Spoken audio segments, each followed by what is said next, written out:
it's not contagious. She said not COVID.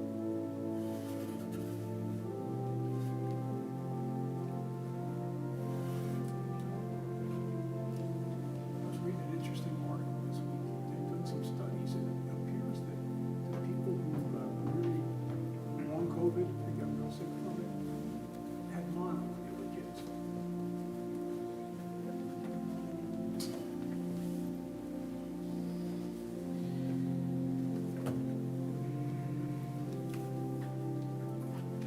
One little singer.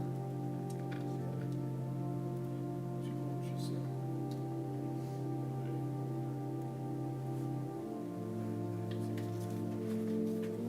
Where's Emma? It's not his turn to watch. I'm the last one to know.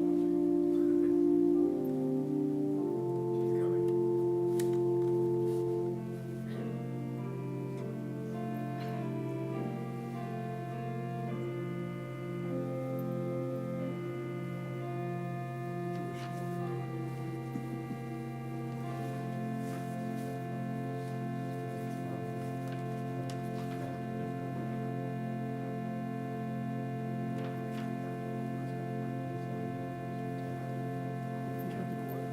People online.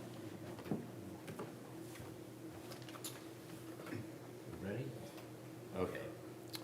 Shabbat Shalom, everyone. I'm Elliot Familant.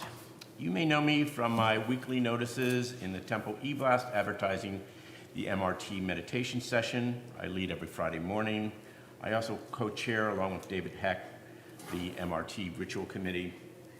Tonight, we're giving Cantor Clissold the night off, and the MRT choir, led by Alice Berman, and I will be leading the service in her place.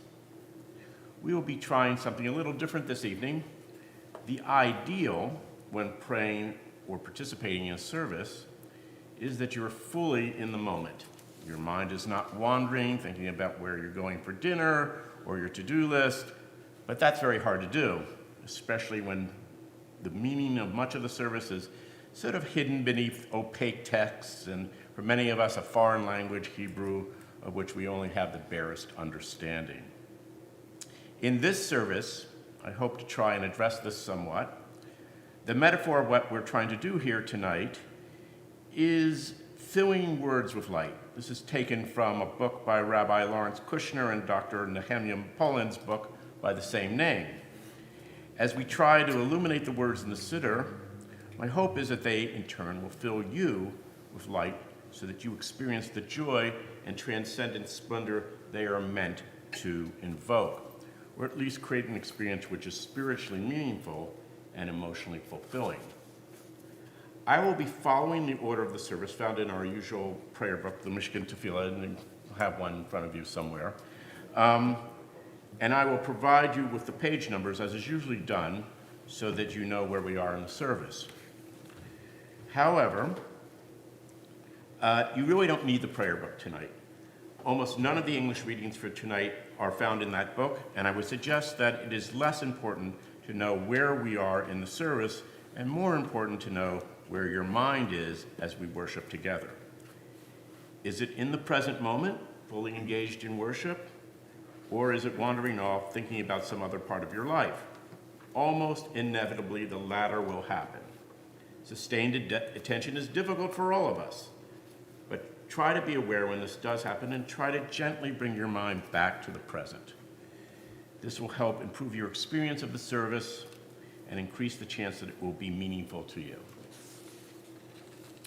So we're going to start with a Kabbalat Shabbat on page 138. To start this service, we're going to welcome the Shabbat with a short standing meditation. Shabbat is conceived of as Shekinah, the presence of God in a particular time and place.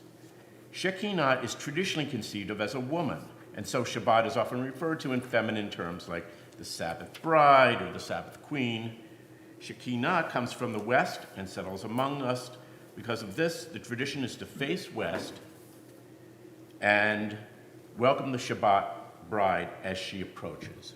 It's a very, anthropomorphic way of viewing Shabbat, as a bride who approaches us. So what I'm going to do is try to invoke that sense now by doing a meditation. And what I'd like us to do is to stand up and to face the rear of the sanctuary, which, if I've done my homework correctly, is west. Then I'll ask you to shut your eyes as we do a short guided meditation. As we do with all meditations, I ask you to take a deep breath and hold it, and then release your breath. Try to put aside any extraneous thoughts or feelings you might have so that you are focused on this holy time and this holy place. Be aware of yourself. Visualize yourself as an outside observer might see you, who is slightly above you and looking down on where you are standing. Now, think of the past week. What were you doing on Sunday and during the work week? Were there tensions or hassles you experienced? Worries you suffered because of your work or your friends or your children? Perhaps you had a health concern or received news, good or bad, that affected you emotionally. What may be swirling around in your mind right now is your ordinary life, your un-Shabbat life. But Shekinah is coming, and when she is here, she will separate you from all of that. Shabbat is an island of peace in the ocean of turmoil that is your everyday life. Shekinah is here to relieve you of that turmoil. She is a balm for your pain, a comfort for your soul, and we wait for her in anxious anticipation. As our ancestors may have done, let us visualize ourselves in a field facing west towards the setting sun.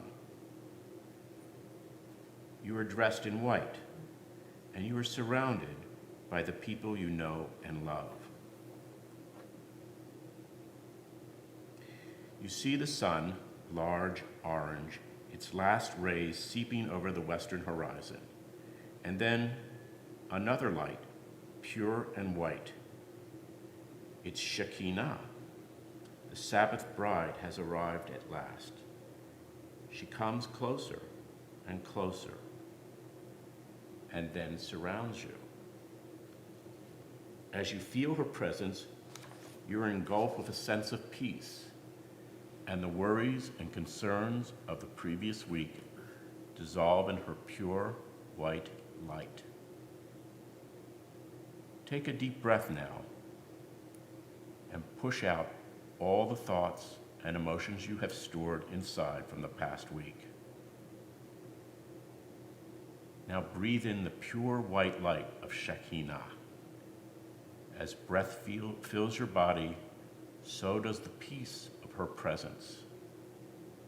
Visualize that peaceful light inside you now. It slowly lifts you up so that you are now floating in its warmth. You feel relaxed and at peace, as if you were floating in a large, warm bath. You feel safe. You feel protected. You feel connected to the Spirit of God and to people around you who share in that Spirit. Sabbath is unification through oneness, which causes the mystery of oneness to dwell upon it. All the powers of ire and forces of severity are uprooted, and there is no evil dominion upon the worlds. The Sabbath Queen's face is radiant with divine light, and she's adorned below with the holy people. You may sit down.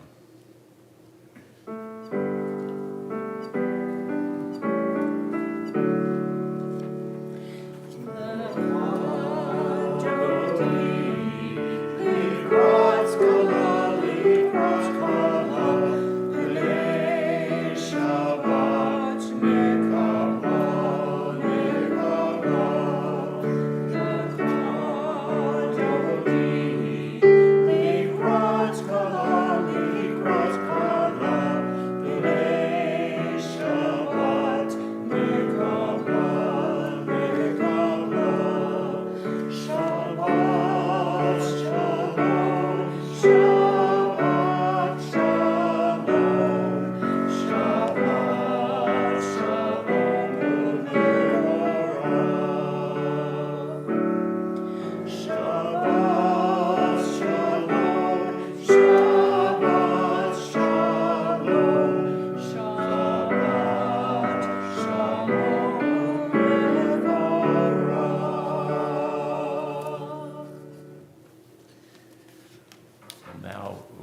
the candles and do Kiddush. And Margie Wald will do the honors for us this evening. This will be on page 120. As the great doors of night are opening, we come into the clean and quiet room of Shabbat. Let us be thankful as we light these candles like eyes of holiness on this moment of peace.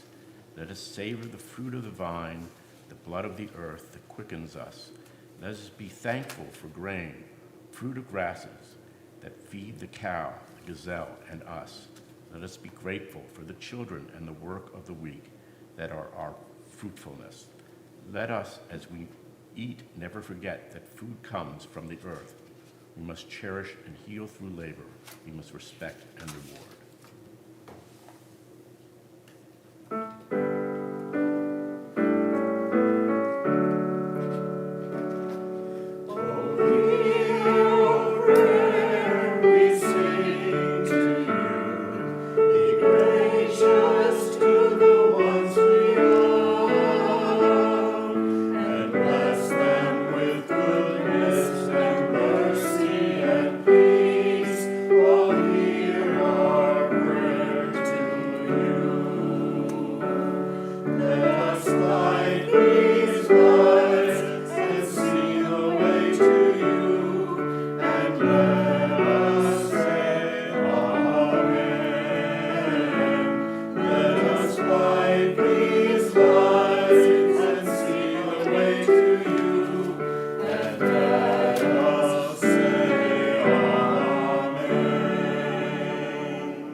Baruch atah Adonai Eloheinu melech haolam asher kishanu b'mitzvotav v'tzivanu l'hadlik ner shel Shabbat.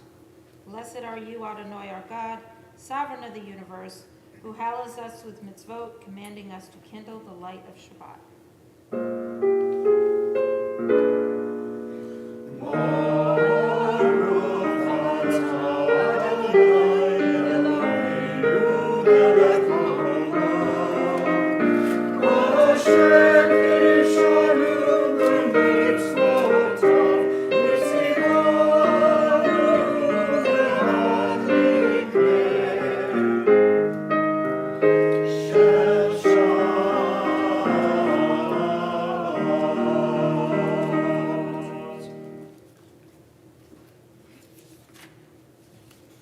Baruch atah Adonai Eloheinu melech haolam borei peri hagafen.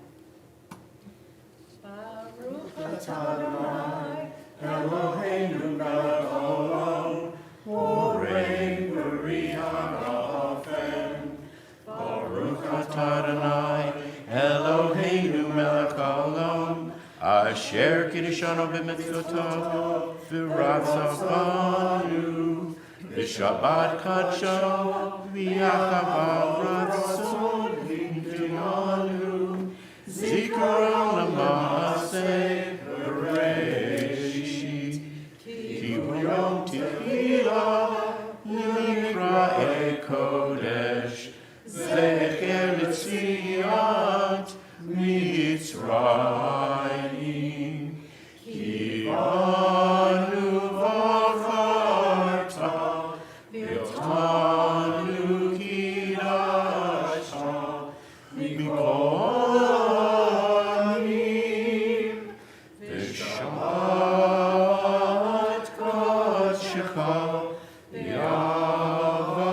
uvratzon, in kol tanu, Baruch atah Adonai, Mekadesh HaShabbat. Amen.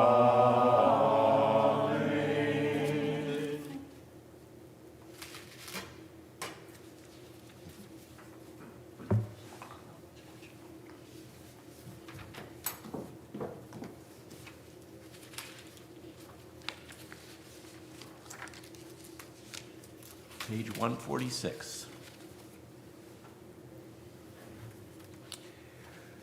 Let us bless Adonai, the one who is to be blessed. The core rubric of all Jewish liturgy is the bracha, the blessing. The worship service itself is an elaborate sequence of blessings, one after another. It is only fitting, therefore, that the first words of the service summon us to blessing. Borchu et Adonai. Let us bless God.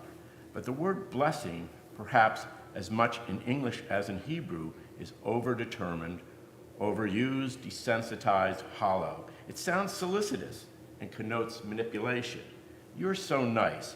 Please do us a favor. But according to Chaim of Volskov, a Kabbalist and possibly a crypto-chassid, blessing has a different primary meaning.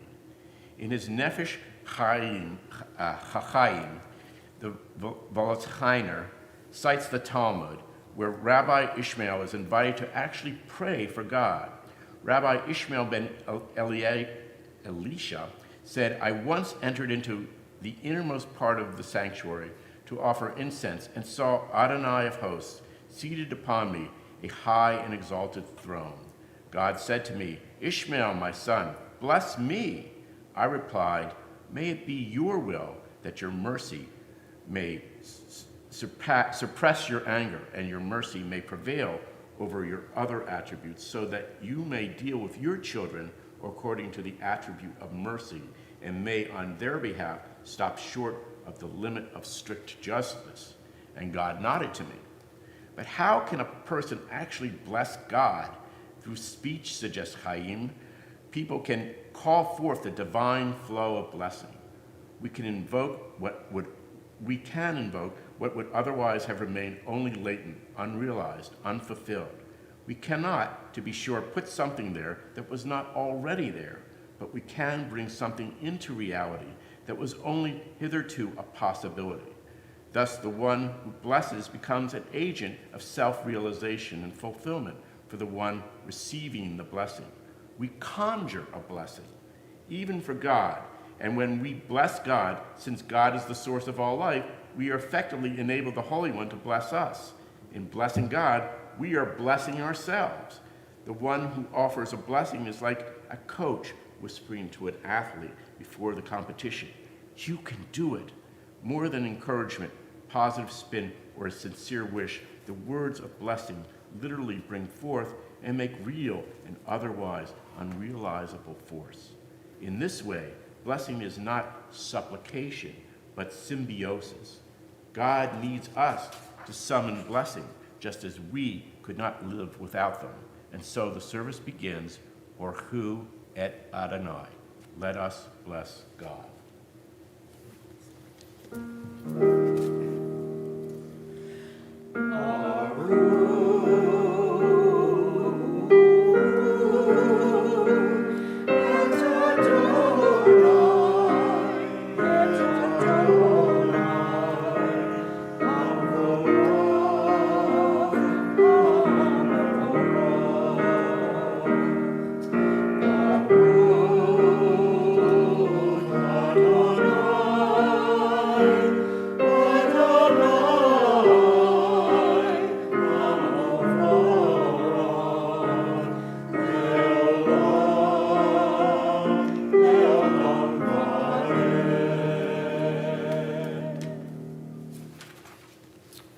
Page 149.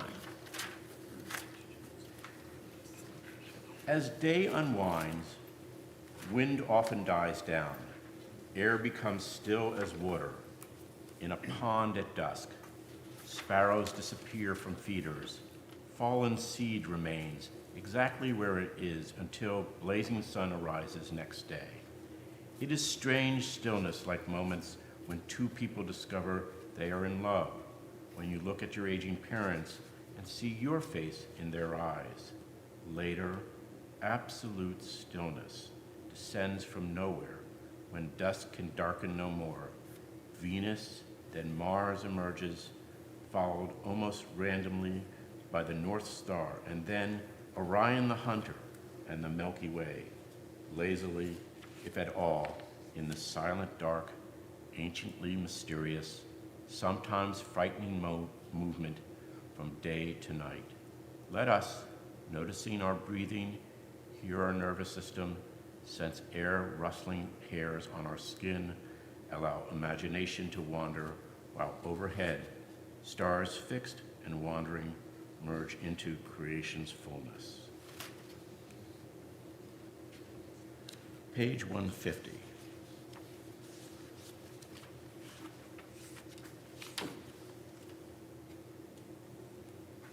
How do we know love? Perhaps by a warm embrace from a parent or child, or card, or flower sent to remember our birthday. But in this second prayer, we learn about a kind of love expressed by God. It is a love that becomes manifest when we realize the greatness of the gift of Torah. What is this gift? One interpretation is that Torah, writ large, represents the laws and precepts that govern a well-lived life, and they are a gift and a sign of love, in the same way that a parent might show a love for a child by settling boundaries and establishing rules. So in one sense, the blessing of Shabbat Olam is an acknowledgement of God's parental love for us as expressed by the rules found in Torah. But I think it's more than this. The Torah is part and parcel of our Jewish identity. It contains the stories we tell ourselves about where we came from and who we are. Could there be a recognizable Jewish identity without Torah? I think not. So in this sense, Torah represents in part us, or at least the part of us that identifies as Jewish. So in this sense, Ahavat Olam is an expression of the kind of parental love that comes from the recognition that our parents have in part made us who we are today. Baruch atah Adonai, Otei Omo Yisrael. Page 152. All of Judaism, and in many ways all of Western tradition, can be summed up in one sentence. Hear, O Israel, the Lord our God, the Lord is one. The emphasis of this statement is oneness. Kabbalah teaches that this statement summarizes the entire Torah and all of Western mysticism. This is the essential culmination of non-duality. It's not referring to the number one, for that would suggest that there are other numbers, or that there are no numbers, the idea of zero. This oneness is inclusive, transcending numbers, embracing all ideas. It holds within it nothingness as well as infinity. It is without limit. Kabbalah refers to this oneness as Ein Sof, which means without end. If the Shema is an expression of unity of all things to the one ineffable God, then through its recitation, it should be possible to experience that unity. I created a little exercise that I hope will help promote this feeling. For those of you who want to participate in this exercise, and I hope you all will, I encourage you all to come to the Bima right now.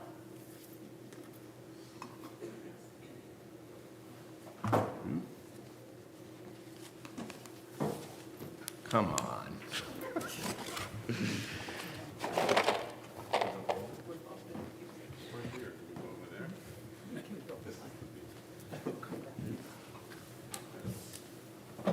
Give you something. There you go.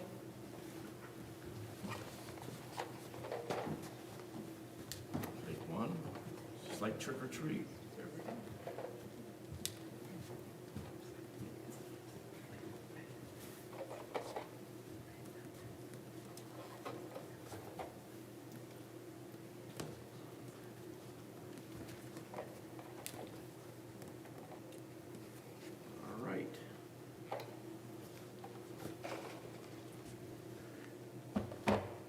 Now we're going to rehearse something here. I want you to be adept at this very complicated operation.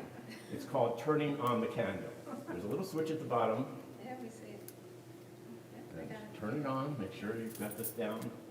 All right, because your moment will come soon. All right, cool. All right. Now, we're all lined up. This is good. Now, I'm going to stand over here for a second so people can hear me more. Yeah. All right, I'm going to try to do it like this. We're now going to recite the Shema, but in a slightly different way, okay? What we're going to do is, I'm going to start, and I will start singing the Shema, and then what I will do is I will turn my light on and touch the candle of the person next to me. We'll then start singing the Shema as well, and we'll in turn touch the candle of the person next to them. And we're going to go across the bima until we're all singing the Shema. And when you get to the end of the Shema, just start again. Just like row, row, row your boat, you know? Only it's Shema Yisrael. We all know it. And so the idea here is that you're slowly joining a unified chorus in singing the Shema. And this light sort of hopefully enhances that. Well, we'll see. It's an experiment. And, you know, like all experiments, it may work, it may not. But we're going to give it a go. The last chance? No? Okay. All right, here goes. Shema Yisrael, Adonai Eloheinu, Adonai Echad. Shema Yisrael, Adonai Eloheinu, Adonai Echad. Shema Yisrael, Adonai Eloheinu, Adonai Echad.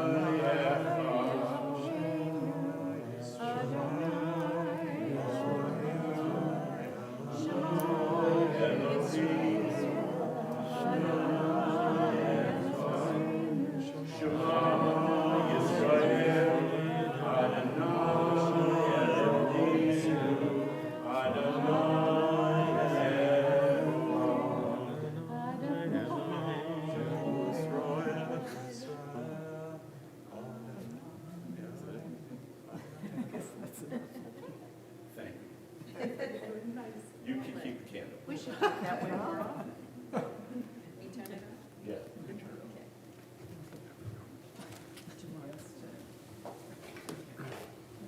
We'll bring it back.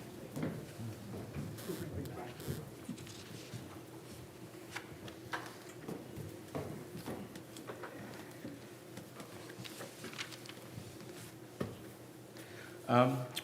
Page 154. We will try reading. We'll read the Ahafta in English together. You shall love Adonai your God with all your heart, with all your soul, and with all your might. Take to your heart these instructions with which I charge you this day. Impress them upon your children. Recite them when you stay at home and when you are away, when you lie down and when you get up. Bind them as a sign on your hand, and let them serve as a symbol on your forehead. Inscribe them on the doorposts of your house and on your gates. Thus you shall remember to observe all my commandments and be holy to your God. I am Adonai your God, who brought you out of the land of Egypt to be your God. I am Adonai your God.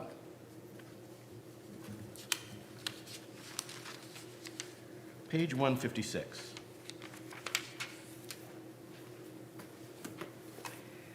Traditionally, there is an obligation to recall the Exodus from Egypt during the evening. Why do this?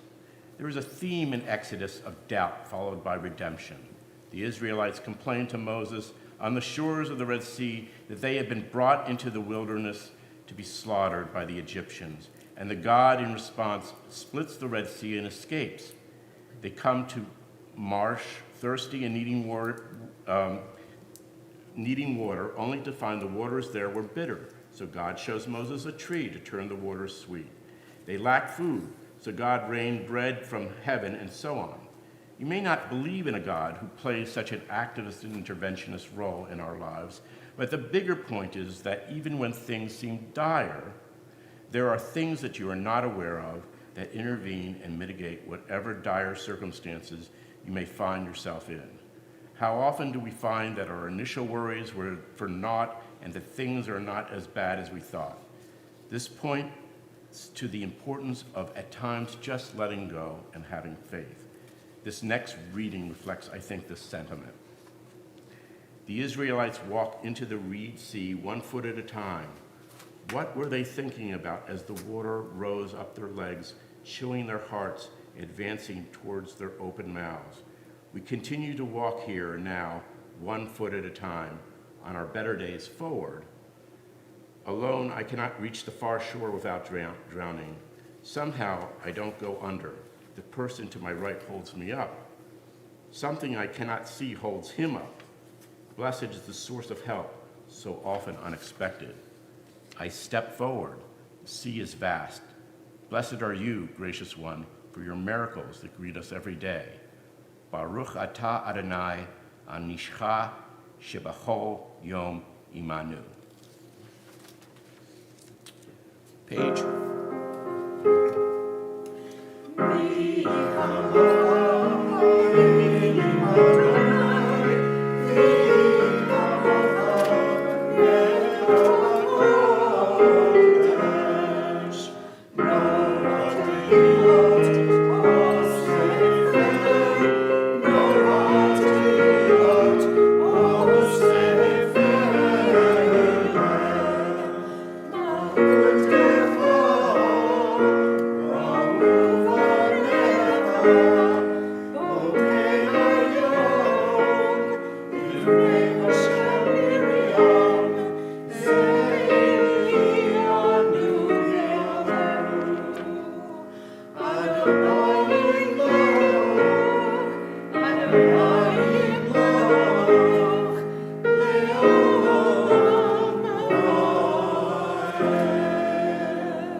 Page 160. We Jews are not known for our passivity. Tikkun olam, repair the world is entreated to us. But then there is Hashkivenu, the next prayer in the service, which says in part, shield and shelter us beneath the shadow of your wings. Defend us against enemies, illness, war, famine, and sorrow. Distance us from wrongdoing. The whole tone of this prayer is completely different than the usual go out and do good sentiment that we may be more accustomed to. It makes our problems God's problems. Why is this? Perhaps our ancestors realized, maybe even more than us, that there are real limits to what we can do in this world. At some point, we encounter a problem that is too large, too intractable, too insolvable, and then what do? There is nothing to be done in these circumstances. One can only surrender to God or to your higher power or to the forces of the universe or however you conceive of the reality that the world is much bigger than you. This short guided meditation gets at this sentiment and through it frees us of those needless struggles that burden us when things are beyond our control. So I invite you to close your eyes at this time and just become aware of where you're sitting. Pay attention to any areas that are uncomfortable or painful and adjust yourself so that you are in a relaxed position. Now take a deep breath. Let it fill your diaphragm and hold it. And now release. Now continue breathing the same way, taking deep breaths, holding, and then slowly releasing.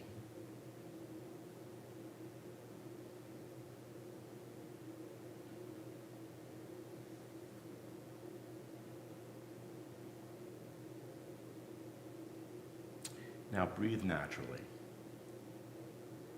Pay attention to your most vexing problem in your life right now. The problem that despite your best efforts has failed to be resolved. Pay attention to the feelings you have when you think about this problem. What are those feelings? Do you have fear? Do you have anxiety? Do you have sadness? Do you have frustration? Sometimes it helps to give these feelings physical attributes. What color are those feelings? Are they hard or soft? Are the edges round or sharp? How big are those feelings? And where are they located? The Baal Shem Tov, the 18th century founder of the Hasidic movement, asked, where do these feelings come from? Why, they must come from God, for doesn't every feeling derive from divinity? Everything was broken when the cosmic vessel holding the divine light was shattered at the beginning of creation. But the light did not disappear. It can be found in each and every fragment of physical existence. Why then should I be afraid of the single spark of divinity that comes to me in the guise of fear or frustration or sadness or anxiety? Wouldn't it be better for me to bind these feelings to its source, to God alone? The Baal Shem Tov suggests that when these negative feelings arise within you, that you find the divine spark lying within it, and that you lift it up to its source. Now go back to these negative feelings you identified, and imagine gathering them up in your arms. Take a deep breath. Now imagine holding your arms up to the sky, palms facing up, and say in your mind, I offer these feelings back to my loving God, the source of all things. I accept, I surrender to God that which I cannot change. Slowly exhale and relax. And feel the release from the burden of emotion that has been weighing you down. And let's repeat this gesture one more time. Gather another group of negative feelings. Take a deep breath. Imagine holding your arms to the sky, palms facing up, and say, I offer these feelings back to my loving God, the source of all things. I accept, I surrender to God that which I cannot change. Acceptance gives me power over my emotion. Surrender gives me freedom. Freedom from the past, freedom from things I cannot change, freedom from fear, freedom from frustration, freedom from anger, freedom from sadness. Surrender brings me closer to the oneness of God, to whom I offered my feelings as a sacrifice. I surrender knowing that whatever is meant to be. I surrender and I am at peace. When you're ready, you can open your eyes.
Page 164. I'm going to start the Amida now.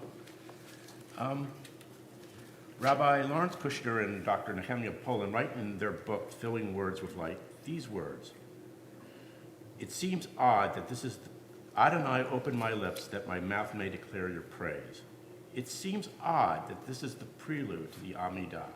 Wouldn't it make more sense to say something like, here I am, God, ready to begin our conversation, or permit me to introduce myself, or I know we haven't always seen eye to eye on certain things,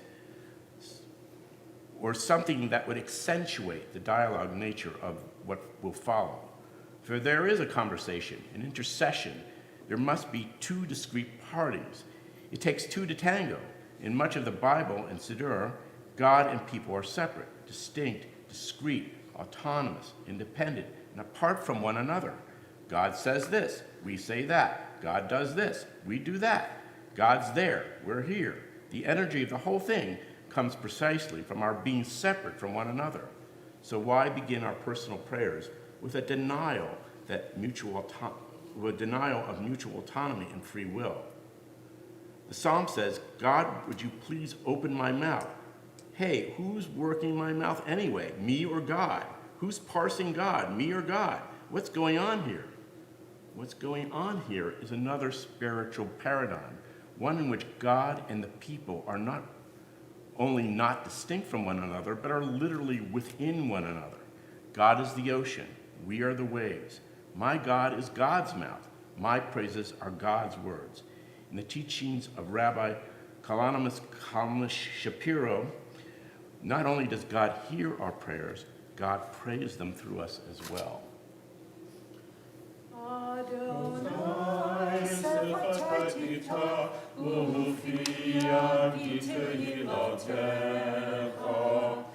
Adonai, open my lips, that my mouth may declare your praise.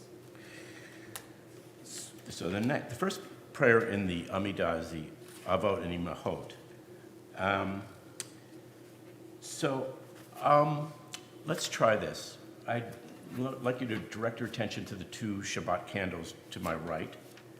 And let's think of them as Abraham and Sarah standing before you. Just fix your gaze on the candles for a moment. They can be seen as two radiant light sources. Extend from them two rays of interwoven light.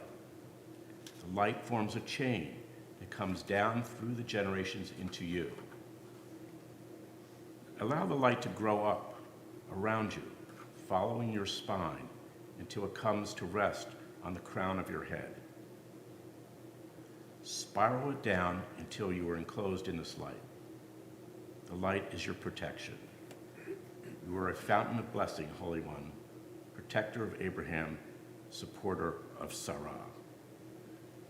Baruch atah Adonai Eloheinu v'Elohei Avotenu v'Imotenu Elohei Avraham Elohei Yitzchak v'Elohei Yaakov Elohei Sarah Elohei Rivka Elohei Rachel v'Elohei Leah Ha'el Hagado Hagibur v'Hanorah El Elyon Gomel Chasadim Tovim V'konei hakol, v'zocher chastei avo v'imahod, u'mevi gula v'lei b'neihem, l'man shemo b'achava, melech ozer, u'mashiach u'magen, baruch atah Adonai, magen Abraham, bezrat Sarah.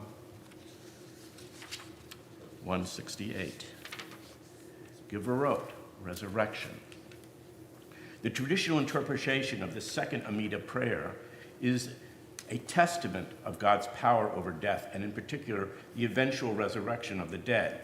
For many of us, this is a problematic interpretation of this prayer. So here's another one. Rabbi Kushner states that we have a tradition never to push away anyone, no matter what they have done or how far away they have strayed. It is with these ideas that I offer this prayer by Rabbi Sheila Peltz Weinberg, Essential Hope for Transformation. From death, dullness, constriction, fear, hierarchy, separation, to life, trust, openness, release, love, unity, justice. Flowing like a mighty river, from our knees to standing tall, from sick to healed. From bound to free, the power of transformation endures. The power of transformation is faithful. The power of transformation is part of our nature. May it flow. Atah gibor leolam Adonai, Melech Hashia. Oh boy. Mechal Keo Hayim Bechesed. Bechayecha Kol Barachamim Rabim. Somech Noflim Ufei Tovli. Umetir Asurim. Umakayem Emunuto. Lishete Afar. Micha Mocha Olam Gorot. Umadolecha. Melech Bemi, Umachayim, Umatzvim Yusha, V'nechama eta Manu, Baruch Ata Adonai, Mechaye HaKol.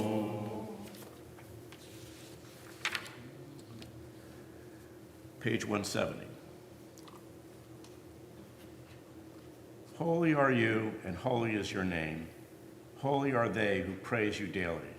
This declaration of God's holiness is also a declaration of our holiness, through whom God exists in praise. This intimate connection between humans and God, I think, is well represented by this contemplation about breathing by Joanne Feltman. The barrier breaks, and the mother urges her child from the womb. The infant unknowingly hungers to be filled by a newfound life. The air courses through the universe, finding its way into empty spaces. The breathing begins. There is nothing to think about. Air in, air out. Breath is everywhere and nowhere. It's ever been before. Even in sleep, the breath slinks past lips, cooling tongues as molecules of air slide down passages. Empty spaces swell, and the air is expelled in waves so that the cycle can begin again. Breathe in, breathe out. An internal, portable mantra. Breathe in a moment, breathe out yesterday. Breathe in a smile, breathe out tomorrow. Breathe in the smell of your grandparents' house. Breathe out last night's fight with your brother. Breathe in the memory of the last time you saw the moon rise. Breathe out worrying about the work on your desk. Breathe in joy. Breathe out sadness. Breathe in gratitude. Breathe out resentment. Breathe in acceptance. Breathe out denial. Breathe in love. Breathe out hate. Breathe in forgiveness. Breathe out blame. Breathe in generosity. Breathe out judgment. Breathe in faith, breathe out fear. Keep breathing, keep listening. The answers are in the breath. God speaks back if we listen, until the end of our days, when air no longer seeks us out, when the universe is ready to move on to new empty spaces. God will be waiting for us with each breath, always ready to hear when we are ready to listen. And finally, this thought, God's name is in each breath. You are holy. Your name is holy. All holy beings hail you each day. You are a fountain of blessing, Holy One, breath of life, sacred power.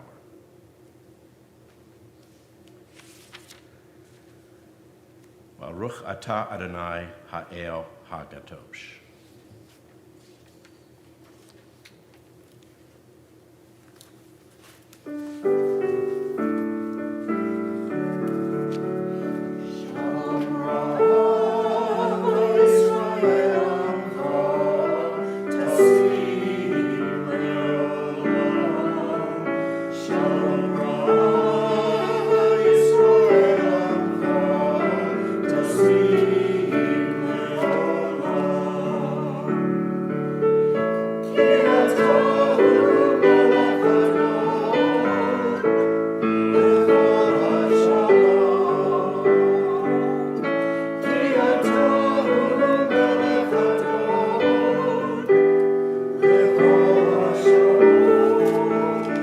Shalom.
Let's take a few moments now to meditate silently.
Now, this is the part of the service where there's normally a Torah service, but nobody here is capable of reading the Torah.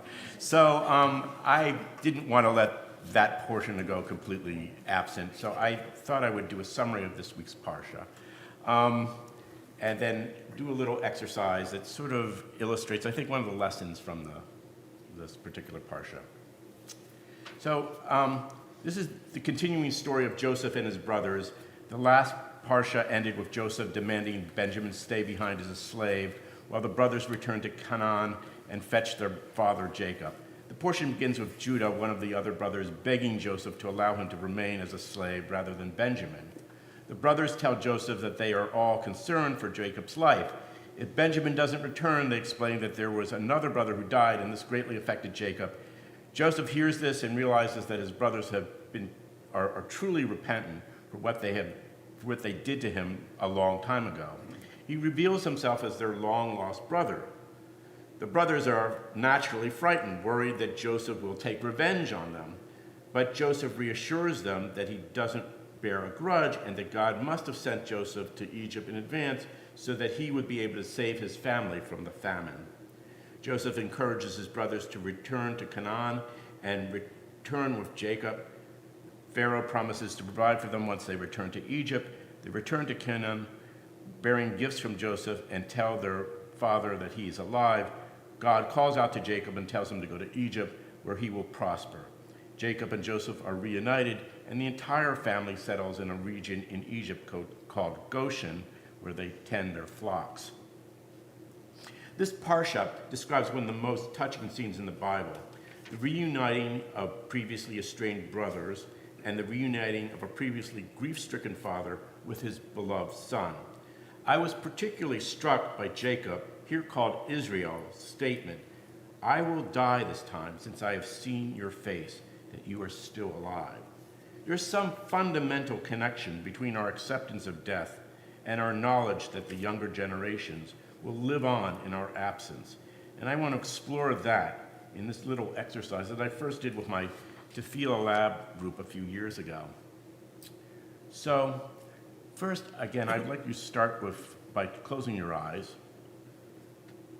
and just think about your parents for a moment. In particular, try to think of 3 facts about each parent. It can be anything. What were their names? Where were they born? What did they do for a living? Anything really, as long as it's something specific about their lives.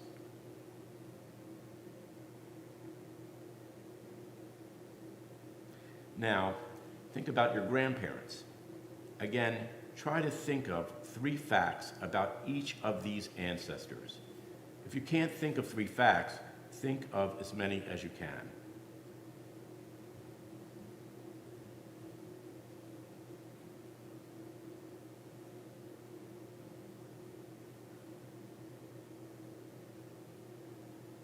Now, repeat this thought process again for your great-grandparents. And again, if you can, with your great-great-grandparents.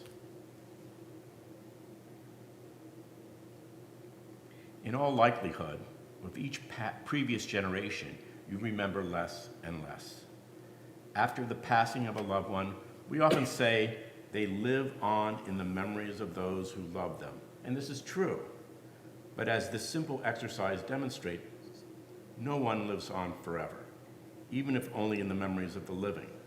For the living will become the dead, and with their death, the memories that they preserved of the previous generation will die also.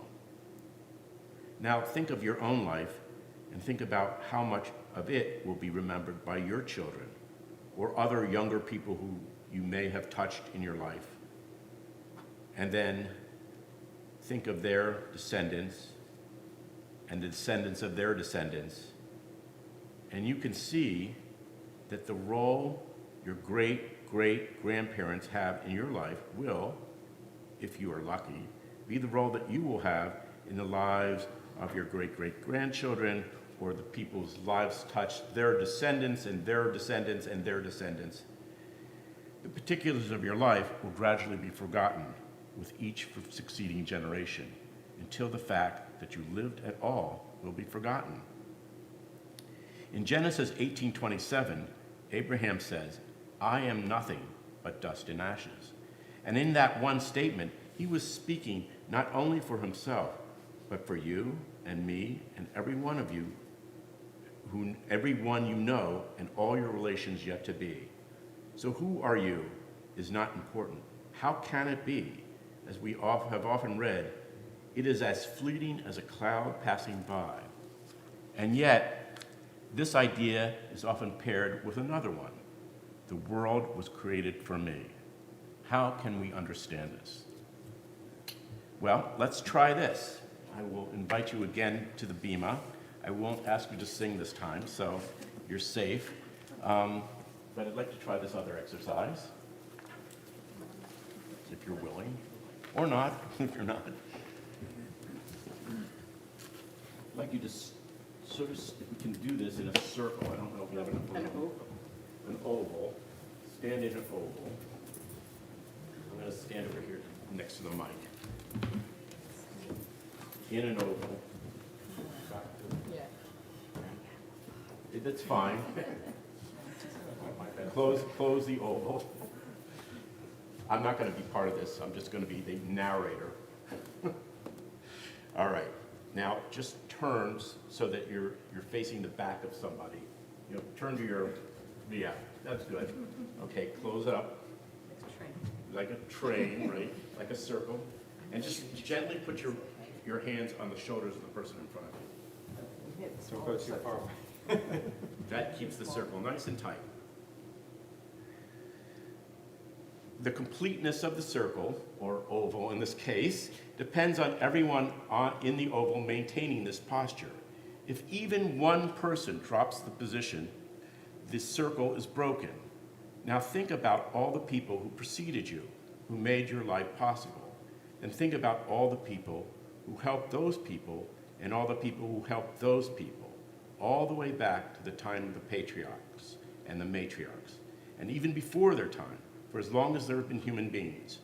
You can visualize these people as forming an interconnected chain. Think of the person directly behind you, the one whose hands are on your shoulders, as the person in your life who helped you get to where you are today. But that person also has someone with hands on their shoulders, and that person represents the people who helped you. But that person also has someone holding their shoulders, and they represent the people who helped the people who helped the people who helped you, and so on, back millennia. And even though you are unable to know the identities or the lives of the individuals more than a few links back in the chain, you know for certain that because those people lived, you have been able to have the life that you have today. Now consider the person on whose shoulders you have your hands. This person represents all the people whose lives you have helped because of what you have done in your life. And it's easy to see that because of what you have done, those people can now help others, who can then help still others, and so on into the far future.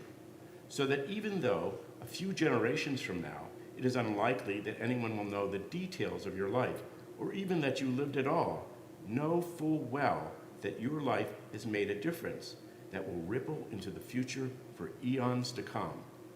The world was created for me so that I, in turn, could help create the world. I am nothing, but I am an essential and integral part of the tapestry that is humankind, and what I have done endures long after I have gone. And with this insight, we can now understand the fundamental truth found in Jacob's words. I will die this time, since I have seen your face, that you are still alive. Jacob can now accept his own death because he sees that he will live on through his beloved son, and I would add the generations that subsequently followed down through the ages up to the present time. Your life is in some small measure a result of the fact that this ancient patriarch existed, just as the fact that your life will continue to exist beyond your death in the lives of the generations of those you have affected. You may return to your seats.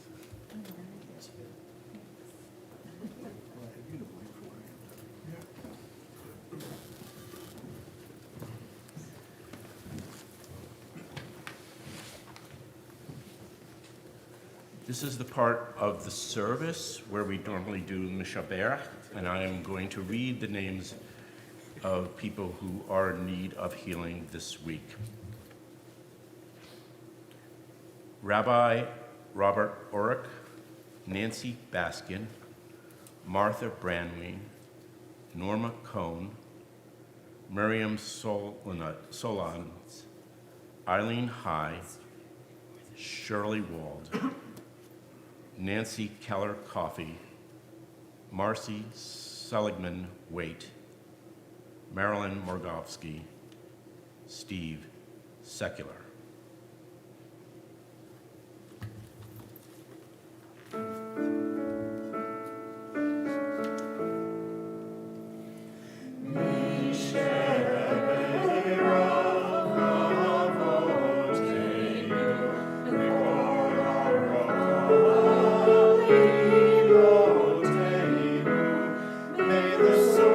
Strength, who bless the ones before us, help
Now, I think, Wayne, you're going to do announcements?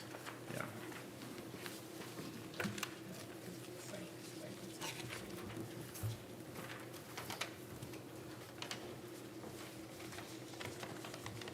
Shabbat Shalom. Shabbat Shalom. I'm Wayne Howard, and on behalf of Monmouth Reformed Temple, I want to welcome you and thank you for joining us tonight, both in our sanctuary and via live stream.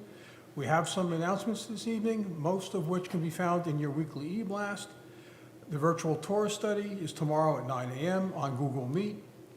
Roll into 2023 on Friday, January 6th, that's next week, at 6 p.m. for our first Friday service, followed by a pajama party.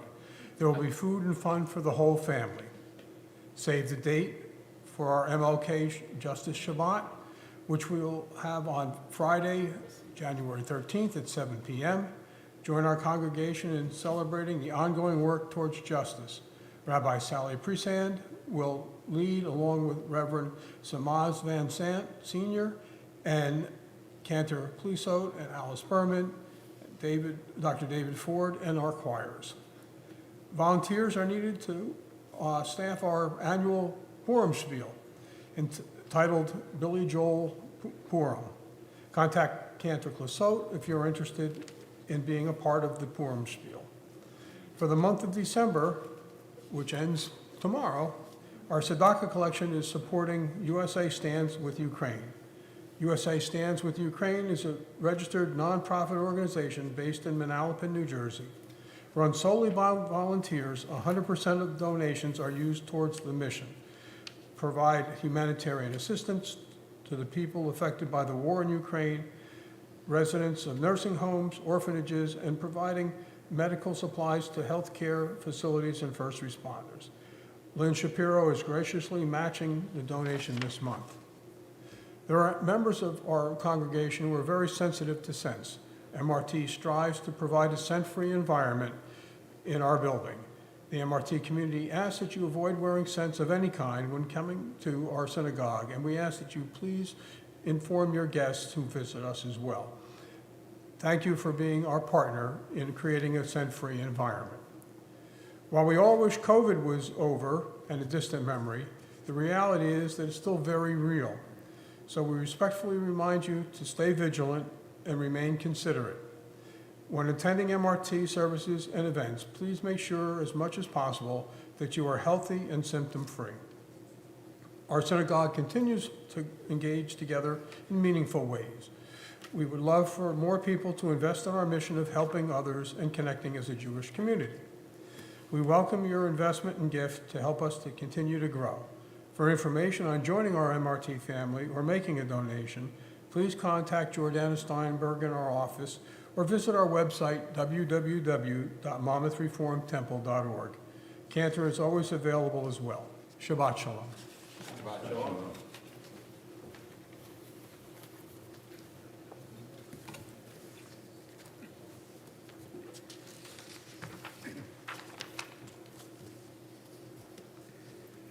Page 598.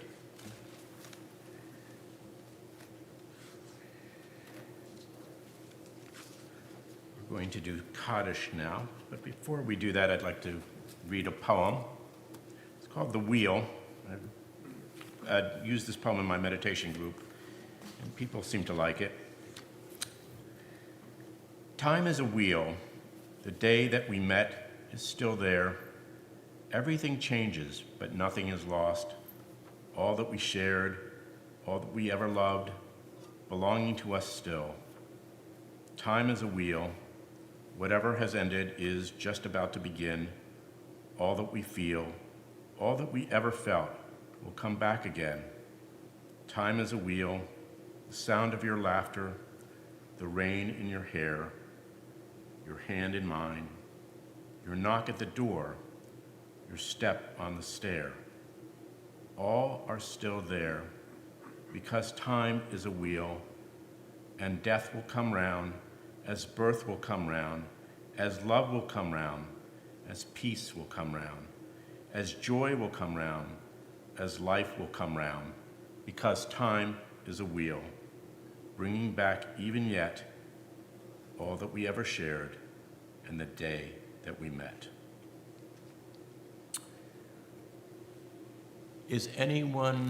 Would anyone like to mention someone whose yard site they're observing this week? Then I will announce the names of people whose yard sites we're observing.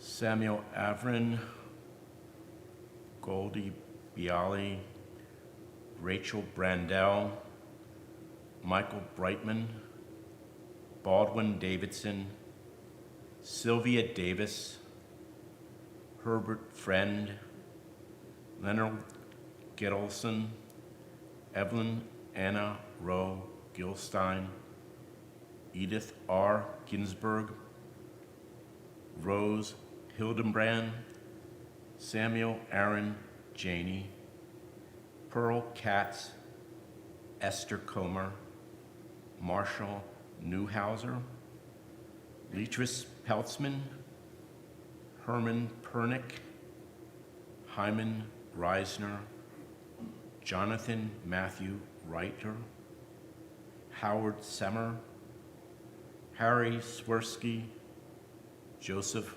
Weisvogel, Morris Zaslow.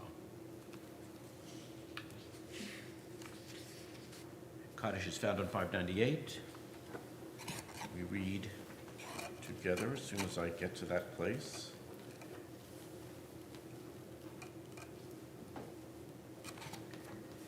We rise. Yiskadal, Yiskadash, Shemei Rabbah, Ma'ama Divrah Hirute, Yamli Malchute, B'chayachon, Uvyamachon, Uvchaye Dechol Beit Yisrael, Bagala Uvlin Kon Ulimu Amen. Yehi Shmei Rabbah Uvarach Le'olam Omei Amaya. Yitbarach, Yishtabach, Yitpa'ar, Yitroman, Yitnaseh. Yizadar, Yisaleh, Yisalah, Shmei D'Kusha, Rirchu. Le'ala Min Kol, Birchatat, Tushba. Tushbechata, Benechamata. Damaram, Biamah, Imru, Amen. Yehi Shlama Rabba Min Shemaya, B'chayim, Aleinu, B'yakol Yisrael, Imru, Amen. Hosei Shalom B'Ramav, Hu Yasei Shalom, Aleinu V'Yakol Yisrael, V'Yimru, Amen.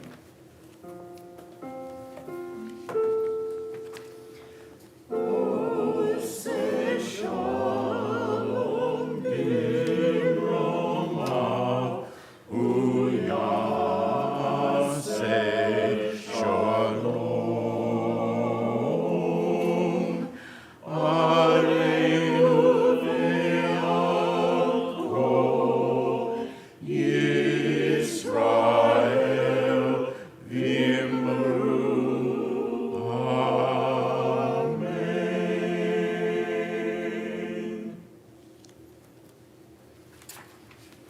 Closing psalm. This is Eli Eli, Hebrew and English. Join us however you wish.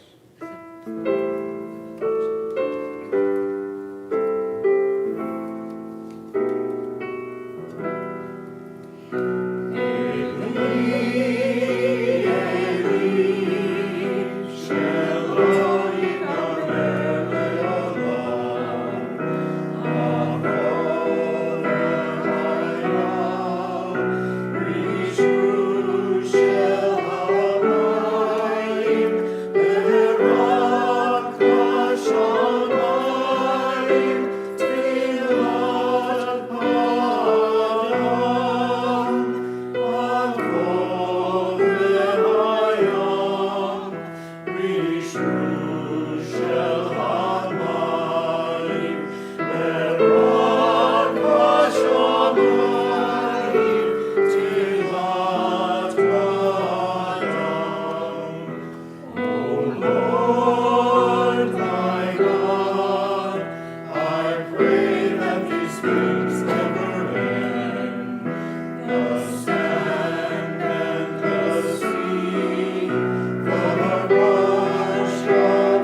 Shalom, everyone. Thank you for coming.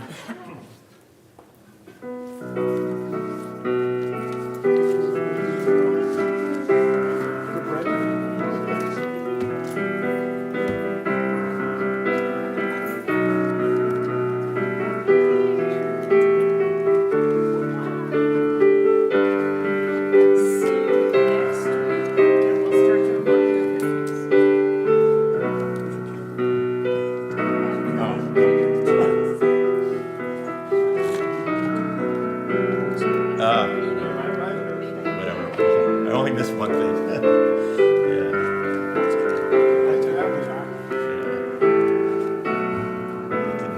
I didn't even notice it. Well, it would normally be over there, but because we had, it's so cramped over there, we moved the candles over here and I moved it to the other side.